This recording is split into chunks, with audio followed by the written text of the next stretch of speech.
Assalamualaikum warahmatullahi wabarakatuh. Apa kabar teman-teman? Ketemu lagi dengan kita berdua. Ya, lupa kan ya? Saya Kholis dan situ Kholis saya siapa? Situ siapa? Siapa ya? Ya, gini aja. Daripada kita ribut persoalan nama, ini aja biar gampang. Saya Kholis, situ Wiro. Gitu. Terus yang sableng siapa?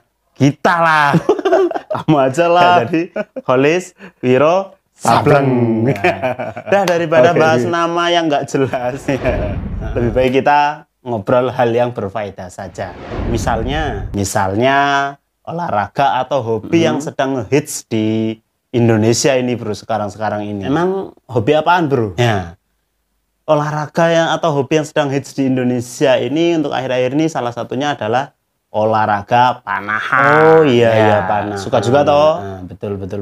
Iya, jadi olahraga panahan ini di tahun-tahun terakhir ini sedang rame dibicarakan di Indonesia. Ya, masih hit nih ya, banyak yang peminat. Event yang kemarin, event internasional sempat meraih medali ya atau meraih podium dan turut membanggakan Indonesia tercinta. Luar biasa. Untuk teman-teman yang ingin terjun di dunia panahan atau sekedar ingin mempelajari tentang panahan, ada beberapa fakta yang menarik nih, bro, tentang panahan di Indonesia. Fakta apa ini, bro, menarik nih? Nah, mau tahu kan? Iyalah. Jadi fakta yang pertama adalah di Indonesia ini tidak hanya memiliki 4 divisi dalam panahan, ya. Terus tidak seperti di negara-negara lain. Nah, kalau di daerah barat, Kulon Progo, ya, bukan Kulon Progo, malah Kulon Progo. Lah kamu nggak jelas akhirnya Kulon Progo. Jadi barat itu maksudnya di Amerika, di Eropa dan sebagainya, bro. Kalau di sana itu ada divisi-divisi yang terkenal dalam panahan itu ada yang pertama horsebow, ya, ada recurve, ada apa lagi? Kompon. Iya, betul, kompon. Terus ada apa ada, Pak? Berbo. Ya.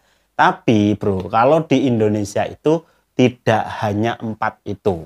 Terus ya ada 6. Wih, banyak banget. 6 gini. 6. Wow, banyak banget ya. Banyak lah Indonesia gitu loh. Luar biasa. Oke, jadi gini.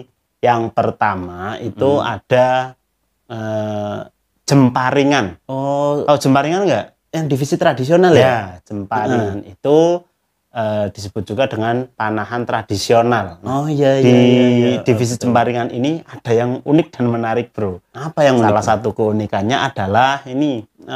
Jadi cara pertama dari busur dulu ya, dari busur cara busur. Dari busurnya itu ini sangat unik, bro. Nah, uniknya gimana ini? Handle-nya atau risernya itu berbahan kayu dan bentuknya pun lebih pendek daripada riser-riser biasanya, bro. Lebih imut ya ini ya. Ya, jadi terus yang lebih kelihatan banget lagi itu nanti perbedaan di window-nya. Jadi kalau window-nya di riser-riser biasa itu dia agak lebar, agak lebih jelas. Kalau yang ini tuh kotak kecil, bro. Bentuknya kotak kecil tahu. Dan untuk anak panah yang digunakan biasanya menggunakan anak panah bambu dengan fansnya bulu seperti itu. Dan untuk limsnya sendiri dari busur Jemparingan ini beda. Dia terbuat dari bambu. Oh, dari bambu. Nah, istilah dalam panahan Jemparingan ini, busurnya ini disebut gendewo. Apa? Genderuwo? Bukan genderuwo, malah gendewo. Oh, kirain genduru. Ya, gendewo. Itu salah satu keunikan atau divisi yang ada di Indonesia, dan ini booming di daerah Jogja, Jateng lah. Jateng ya. Nah, ini ada yang menarik lagi dari Jemparingan, bro. Lagi nih yang menarik ini. Untuk apa namanya? Targetnya ini ada 2 jenis nih. Yang pertama seperti ini. Bro, lah kok nutupi wajahku ini gambarnya. Sorry. Iya toh. Wajahmu ketutupan ya. Oke. Sensitif ini yang edit ini. Wajahmu jelek gitu. Sembarang tutupin. Ganteng gini kok. Tak pindah. Nah, apa namanya? Yang targetnya ini yang pertama ini namanya target bandul. Wih, jadi kayak sosis, bro. Lebih kecil. Kayak sosis, iya. Dan target yang kedua itu dia bentuknya seperti biasa. Kayak standar biasa ya. TFTF itu biasa dari divisi Jemparingan. Dan yang lebih seru lagi bro untuk divisi Jemparingan ini yaitu ketika kita memanah itu dilakukan dengan cara duduk bersila. Wah, enak sambil ngopi, enak tuh. Enak. Sambil ngopi cocok gitu sambil mana lagi duduk sambil ngopi sambil cemil telo. Mantap pokoknya. Enak banget sambil mana. Ya, itulah divisi Jemparingan.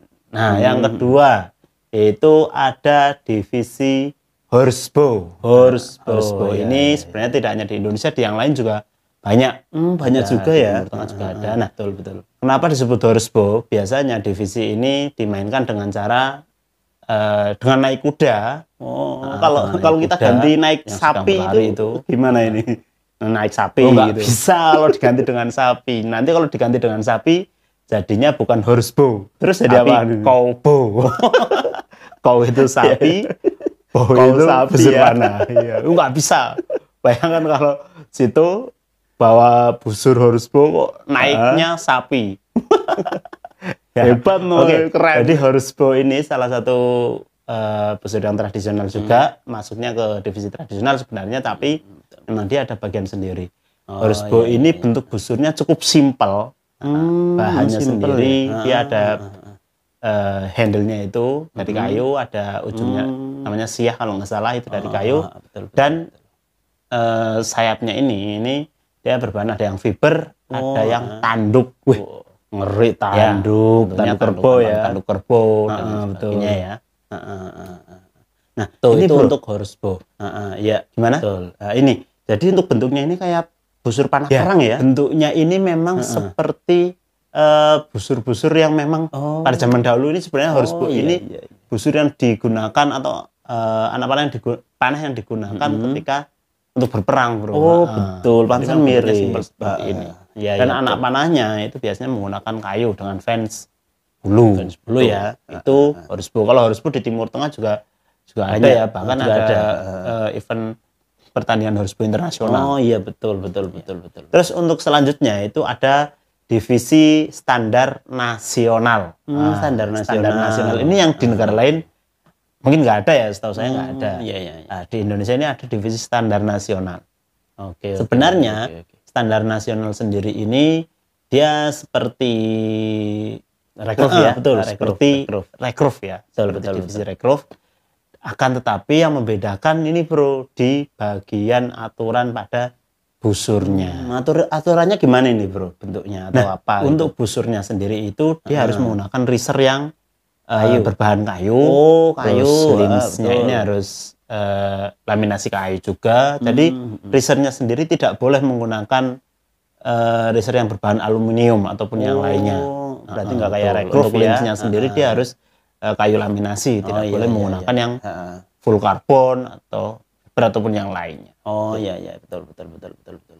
Nah, untuk anak panah, untuk aronya sendiri memang dia ada aturan tidak boleh menggunakan yang karbon ataupun yang lainnya. Dia hanya diperkenankan menggunakan platinum atau kayu ataupun yang lainnya. Itu. Jadi kayak karbon itu nggak boleh. Nggak boleh. Nah, untuk divisi standar nasional sendiri ini sebenarnya sering dipertandingkan di Indonesia, bro. Betul. Betul. Dan bentuknya kayak rekruf ya. Bentuknya kayak rekruf ini ya. Untuk aksesoris memang dia lengkap seperti rekruf. Ada stabilizer, ada clicker, ada apa namanya, visir dan lain sebagainya. Itu untuk gitu nasional. Betul. Yang selanjutnya pasti teman-teman udah tahu dan kamu udah tahu toh bro yang selanjutnya. Ya, ada betul sekali. Kompon-kompon rekruf. Rekruf itu ya ini standar ikut mengikuti standar internasional ya. Sama seperti standar bow, cuma bedanya adalah di busurnya. Busurnya ini dia menggunakan berbahan yang aluminium itu ya. Betul sekali. Aluminium. Aluminium kalau nggak salah ya. Jadi dia menggunakan bahan aluminium, terus laminasinya itu macam-macam, ada yang limsnya itu macam-macam, ada yang full karbon, ada yang lain sebagainya. Dan harganya juga cukup fantastis kalau yang rekruf ini. Bro. Emang berapa harganya, bro? Ya ada yang cukup mahal, paling nggak buat beli motormu dapat 2 lah ya. mahal banget. Ya, itu tadi Reclove. Untuk aksesoris Reclove sendiri sama ya seperti standar bow. Jadi ya. komplit, ada stabilizer, ada visir, flicker itu ya, dan sebagainya. Adapun untuk arrownya ini biasanya menggunakan arrow karbon. Oh, karbon. Betul sekali. Nah, cara yang diperlombakan pun untuk jarak internasional itu 70 ya? 70 ya? Ya, betul. 70 meter. 70 meter ya standar nasional internasional. Okay. Terus yang selanjutnya itu ada kompon ini salah satu divisi yang bentuk busurnya sendiri sangat berbeda. Sangat unik ini ya. Berbeda sekali ya. Bentuknya ya seperti gambar yang ini.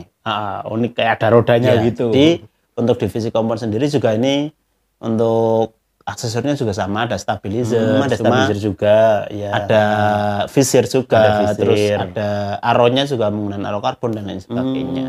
Gitu. Itu biasanya cara yang di pertandingan tuh 50 ya. 50. Betul. Tuh, terus yang terakhir ini ada salah satu divisi yang menarik, bro.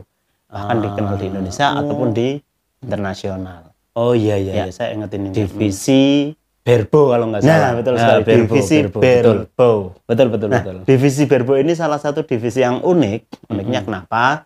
Karena dalam divisi Berbo itu dalam perlombaan busurnya itu bisa menggunakan busur apa aja. Wow, ya, bisa apa aja nih berarti busur ya? Jembaring tadi atau Gendewo. Jembaring boleh ya. Bisa menggunakan busur horsebow. Oh, boleh juga. Bisa menggunakan busur Reclove, busur standar nasional tadi. Tapi yang nggak boleh adalah busur kompon. Betul sekali.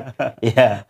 Jadi di Berbo ini ada aturan ketatnya, yaitu dia tidak boleh menggunakan aksesoris berupa stabilizer. Nggak boleh stabilizer ya? yang panjang. Tapi kalau yang kecil-kecil itu, kalau itu namanya bukan stabilizer, itu namanya weight. Yang bunder itu untuk pemberat. Nggak boleh. Kalau menggunakan visir jelas nggak boleh ya. Karena untuk Berbo sendiri dilarang menggunakan aksesoris visir. Flicker juga tidak boleh. Gitu ya. Jadi yang hanya diizinkan itu ada arrow rest, plunger bottom, ada wake, itu ya yang diperbolehkan. Untuk busurnya sendiri memang macam-macam, semuanya bisa masuk. Gitu bisa masuk. Itu tadi beberapa divisi yang ada di Indonesia. Ternyata lumayan banyak ya. Fakta menarik lainnya dari dunia panahan ini, bro. Apalagi? Jadi ternyata ketika kita belajar panahan itu, teman-teman, itu kita juga mempelajari tentang nilai-nilai kehidupan loh. Tenane. Nggak percaya. Kita analisis satu-satu nih. Pertama dalam dunia panahan itu kita membutuhkan yang namanya fokus. Ya betul. Iya. Fokus. Kalau kamu fokus kemana, bro, kalau panahan? Wah, fokus ke panitia. Makanan panitia. Pasti fokus ke mbak panitia. Enggak, makanan panitianya. Snacknya, fokus ke jajanan. Ya, jadi dalam dunia panahan itu kita memang kuncinya harus fokus. Ya, sama ketika kita menjalani kehidupan ya, kita harus fokus pada tujuan kita. Nggak usah tengok sana sini ya. Yang kedua, yaitu selain fokus itu ada keikhlasan, bro. Kita harus belajar keikhlasan dalam panahan. Betul, kayak ikhlasin mantan ya. Jadi ketika kita memanah itu, maka ketika sebelum kita ngelepas atau rilis itu kita memang harus benar-benar ikhlas ya. Jangan ragu. Kalau ragu nanti akan mempengaruhi hasilnya juga. Oh iya, betul sekali. Begitu juga dalam kehidupan. Dan masih banyak lagi nilai-nilai yang lainnya. Ternyata banyak sekali manfaatnya. Kalau kamu sendiri nih, dari ke-6 divisi yang ada di Indonesia tadi, kamu yang bisa yang mana? Semuanya. Enggak bisa semuanya dia. Semuanya enggak bisa. Kira semuanya bisa, ternyata enggak bisa. Oke, adapun untuk divisi yang sekarang sering kamu ikuti apa, bro? Berbo dong. Berbo ya. Oke, menarik. Alasannya kenapa kok lebih suka Berbo? Seneng aja sih, simple dan seneng aja. Oke. Ya, itu saja teman-teman, sedikit obrolan dari kita berdua ya. Mudah-mudahan bermanfaat untuk teman-teman yang ingin terjun ke panahan. Ya, paling tidak kuatkan niat dulu, mantapkan niat dulu. Betul. Terus cari lebih tahu tentang divisi mana yang akan teman-teman ikuti. Biar nantinya di perjalanan tidak sia-sia. Betul nggak, bro? Iya, betul sekali. Iya, kayak yang satu ini. Alhamdulillah ini orang satu ini sering ikut lomba. Tapi banyak kalahnya. Pelanggaran ini. Oke bro, kita pamit dulu sama teman-teman. Sampai jumpa di video selanjutnya. Saya Kholis dan saya Wiro. Kita berdua Kholis, Wiro, Sableng. Mohon undur diri. Sampai jumpa di video berikutnya. Wassalamualaikum warahmatullahi wabarakatuh.